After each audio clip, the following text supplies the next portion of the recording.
momento nada más, por favor.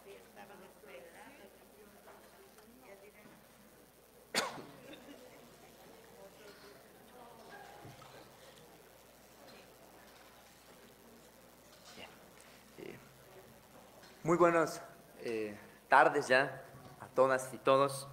Con su venia, señor director, doctoras Rigoberta Menchú, doctora López Amarripa, con su permiso, quisiera comenzar agradeciendo al doctor Contreras Bustamante y a la doctora Norca por la invitación para participar en este evento, que sin duda confirma el prestigio de nuestra facultad. Es para mí un honor tener la oportunidad de comentar la conferencia magistral de la doctora Rigoberta Menchú Tum, quien esta mañana engalana con su presencia y sus palabras el Jus Semper Loquitur, haciéndonos parte de su sabiduría y de su sensibilidad. Se me ha pedido que comente la conferencia, pero más bien, si me permiten, haré algo mucho más modesto. Quisiera compartir con ustedes algunas reflexiones motivadas por la intervención de la doctora Rigoberta Menchú en torno a la jurisprudencia nacional e internacional en justicia y derecho indígena, en relación particularmente con nuestro país y la enseñanza del derecho indígena. El derecho indígena mexicano, como ustedes saben, es vastísimo, pues orgullosamente somos una nación pluricultural. Según el programa institucional vigente del INPI, en México hay 68 pueblos indígenas que se diversifican en centenares de comunidades ubicadas por todo el país, cada una de ellas con su propio sistema normativo o derecho comunitario indígena, resultado de una producción normativa autónoma, amparado en la libre determinación, derecho fundamental de todo pueblo originario y núcleo normativo del derecho indígena objetivo. El artículo 2 constitucional, el convenio 169, son el punto de partida para las previsiones contempladas en la legislación federal y en las normas supremas y secundarias de las entidades federativas, sin olvidar los acuerdos de San Andrés, válidos en virtud de la Ley para el Diálogo, la Conciliación y la Paz Digna en Chiapas, y fuente prístina del llamado Nuevo Derecho Indígena Mexicano. Al día de hoy, en 28 de 32 entidades federativas del país se cuenta con legislación especializada en la materia, incluso con leyes de justicia indígena. Por su parte, la CNDH ha emitido 3 recomendaciones generales sobre acceso a la justicia mediante personas intérpretes y traductoras, sobre protección del patrimonio cultural y sobre el derecho a la consulta previa, así como otras 40 recomendaciones para casos particulares donde se han identificado violaciones a los derechos humanos de los pueblos y comunidades y de sus miembros. De igual manera, el Poder Judicial de la Federación, a través de la Suprema Corte y en particular del Tribunal Electoral, se ha pronunciado y asentado criterios en múltiples ocasiones sobre temas como la libre determinación y la autonomía, la autoadscripción, traductores, intérpretes y defensores, derechos lingüísticos, usos y costumbres, acceso a la justicia, conflictos comunitarios, autogobierno, sistemas normativos, representación política, participación y consulta e igualdad entre hombres y mujeres. Asimismo, las fuentes del derecho internacional indígena se han desarrollado ampliamente en tratados internacionales, convenciones y declaraciones, como la Declaración de las Naciones Unidas o la Declaración Americana sobre Derechos de los Pueblos Indígenas. Por supuesto, resulta imprescindible mencionar los estudios e informes de grupos expertos y relatores especiales de la ONU, en particular los emitidos en su momento por Rodolfo Stavenhagen, James Anaya o, más recientemente, la doctora Victoria Tauli. Otro tanto cabe decir de las fuentes del derecho indígena comparado y del derecho convencional indígena, siendo de gran relevancia los informes de la Comisión Interamericana y las sentencias de la Corte Interamericana, en particular los relativos a acceso a la justicia, territorio y recursos naturales, discriminación, libre determinación, costumbres y propiedad comunal, genocidio, desplazamiento forzado interno, salud, derechos políticos, participación y consulta, desaparición forzada, debido proceso y garantías judiciales, violencia sexual y tortura, entre otros.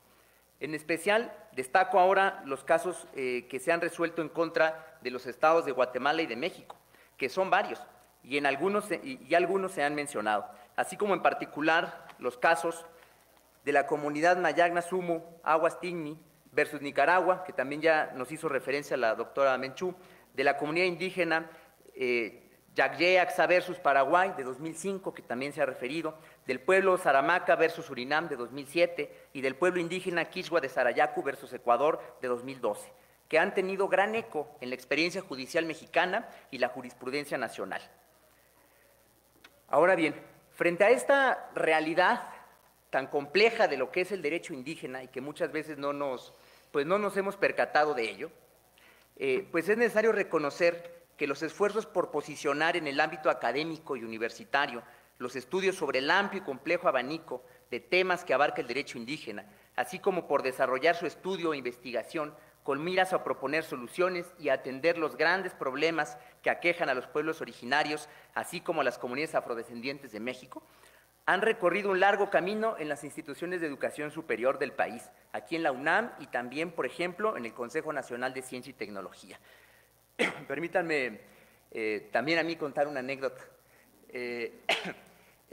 Doctora Rigoberta, yo en su momento pues no tuve la oportunidad de estudiar la materia de Derecho Indígena en la facultad. Yo estudié en esta facultad, ¿no? Hace pues ya 23 años, ¿no? Empecé a estudiar aquí en la facultad.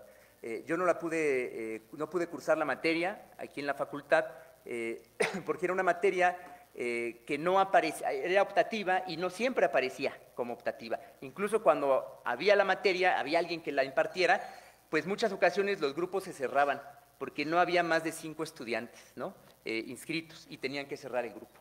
Entonces, bueno, no tuve esa oportunidad, mi experiencia y el conocimiento que yo he podido adquirir, pues ha sido, por decirlo así, en los territorios, ¿no?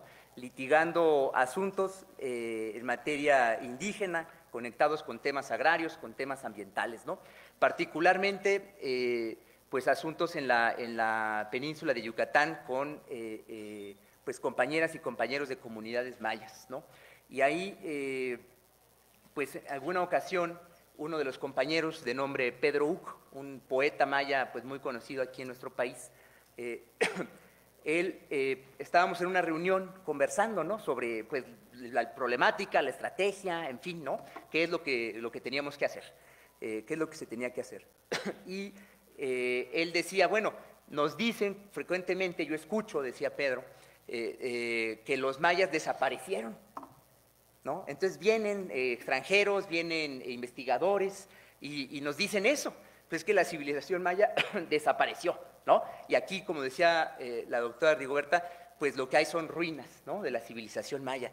Y decía él, pero entonces, ¿qué somos nosotros? ¿Qué soy yo? ¿Qué soy maya? ¿Qué es mi comunidad y qué son nuestras comunidades, ¿no?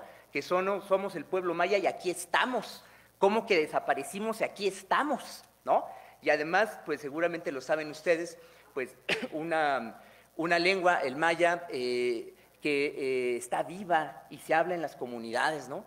Yo recuerdo con mucho afecto, con mucho cariño, pues las reuniones que teníamos, pues eran reuniones en maya. A mí me tenían que auxiliar con la traducción, aprendí muy pocas cosas, me tenían que auxiliar, pero las reuniones que teníamos al interior de las comunidades, pues eran siempre en maya, ¿no? Más bien a quienes íbamos afuera, investigadores, porque a veces pues teníamos que recurrir a los peritajes y en este caso abogados, como tratándose de mi caso, pues nos auxiliaban, ¿no? Pero es una comunidad con una lengua viva y es una comunidad que está viva, que tiene ahí sus costumbres y su realidad y que pues exige un reconocimiento, un respeto, ¿no? Y el trato en condiciones de igualdad como interlocutores válidos pues para las autoridades del Estado mexicano, ¿no? Bueno, recientemente se ha aprobado en nuestro país una ley general en materia de humanidades, ciencias, tecnologías e innovación que establece por primera vez la obligación del Estado mexicano de fomentar que la formación, investigación, divulgación y desarrollo de proyectos en actividades de las humanidades, de las ciencias, las tecnologías, se realice conforme a principios de igualdad y no discriminación por origen étnico, pluralidad y equidad epistémicas, interculturalidad y diálogo de saberes, entre otros principios. Se contemplan también que las políticas públicas pues tengan siempre un enfoque de interculturalidad y de derechos humanos. También pues se establece la necesidad de la adecuación cultural de las aplicaciones tecnológicas del conocimiento. Además, se prevén acciones afirmativas a favor de pueblos y comunidades que contribuyan a la equidad social y a la reducción de las desigualdades en los ámbitos de la investigación y el desarrollo tecnológico. Pero sobre todo, en esta nueva ley de ciencia de nuestro país, pues se establece también la preservación, la obligación de preservar las lenguas indígenas, su reivindicación, inclusión y uso en todos los ámbitos académicos de la investigación. el reconocimiento de la diversidad y el valor de los conocimientos tradicionales, así como la promoción del uso de categorías propias, de sus formas de producción y de sus múltiples utilidades sociales, la protección pertinente de todas las formas de conocimiento, así como la salvaguarda a través de todos los medios posibles que aseguren su preservación social y colectiva del conocimiento generado por los pueblos y comunidades en el ámbito de las humanidades, las ciencias, las tecnologías. Por supuesto, para defender y hacer efectivas estas novedosas disposiciones, se van a requerir abogadas y abogados socialmente comprometidos con la causa indígena. También quiero mencionar que estos contenidos en la ley pues no se deben simplemente a una sensibilidad que en mi caso como responsable de coordinar los trabajos pues yo he tenido, sino a las aportaciones de abogados indígenas, abogadas indígenas mexicanos que estuvieron con nosotros participando durante el proceso. Y gracias a ellos es que ahora tenemos esos contenidos en una ley de ciencia que durante mucho tiempo pues más bien hizo a un lado y ninguneaba los conocimientos que se producen en las comunidades, ¿no? Y bueno, esperemos que eso no vuelva a suceder. En este sentido, pues es que resulta un gran acierto de las autoridades de nuestra universidad, de nuestra facultad, haber incluido la materia de Derecho Indígena como asignatura obligatoria dentro de nuestro plan de estudios de licenciatura. Y es que el carácter obligatorio de esta asignatura es una condición formal y simbólica que favorece la reivindicación del derecho indígena y abre la posibilidad de extender su conocimiento y desarrollo teórico en el ámbito académico, así como de consolidar su trascendencia práctica en las sedes legislativa, administrativa y también judicial. No obstante, persisten ciertas complicaciones que restringen la consolidación de la disciplina. Por ejemplo, los sesgos cognitivos y atavismos epistémicos que impactan en la generación, transmisión y desarrollo del conocimiento relativo al derecho indígena, así como el escaso desarrollo analítico sobre aspectos fundamentales de la materia, que supone una producción teórica insuficiente o incapaz de reflexionar a fondo y resolver las controversias persistentes o emergentes en torno al derecho indígena, muchas de ellas presentes en la jurisprudencia nacional e internacional, como ya se ha dicho. Aquí es donde nosotros, académicos de esta facultad, pues tenemos una gran deuda con las comunidades indígenas de nuestro país. Es muy importante que nos sentemos a reflexionar, a escribir sobre derecho indígena y que lo hagamos con claridad y con un compromiso en relación con este reconocimiento y respeto a los sistemas normativos de las comunidades indígenas de nuestro país. Aunado a lo anterior, es importante reconocer que la falta de conocimiento respecto de los sistemas normativos indígenas al interior de la comunidad jurídica nacional, así como la carencia de herramientas metodológicas apropiadas para su abordaje, son factores que obstaculizan la consolidación académica de la disciplina y su contribución práctica al desarrollo del derecho indígena. El cuerpo académico de nuestra facultad tiene ante sí la posibilidad de influir positivamente en la superación de estas complicaciones, así como la ineludible responsabilidad de participar efectivamente en la consolidación disciplinaria y normativa del derecho indígena mexicano, especialmente en cuanto a la garantía efectiva de los derechos individuales y colectivos de los pueblos y comunidades y de sus miembros. Está claro que las y los estudiantes deben conocer y reflexionar críticamente sobre el contenido y sentido de las normas e instituciones que conforman el derecho indígena y afromexicano, con el propósito de contribuir como profesionistas a la atención de los grandes retos en la materia que afronta nuestro sistema jurídico en el siglo XXI, a través de la implementación de políticas públicas integrales basadas en el diálogo intercultural, así como del desarrollo de instrumentos respetuosos de los sistemas normativos propios y garantes de los derechos individuales y colectivos de los pueblos originarios y también de las comunidades afrodescendientes, particularmente de su libertad de determinación y de sus diversos ámbitos de autonomía constitucional, en armonía con los derechos humanos y los principios democráticos y sociales que definen al Estado mexicano y constituyen el horizonte normativo de las sociedades multiculturales contemporáneas. La impartición obligatoria de la asignatura de Derecho Indígena debiese coadyuvar a que los caminos de la academia pública y el movimiento social se encuentren, así como a que las normas vigentes en la materia sean efectivas y guarden fidelidad con las demandas reales y urgentes planteadas por los pueblos y comunidades de nuestro país.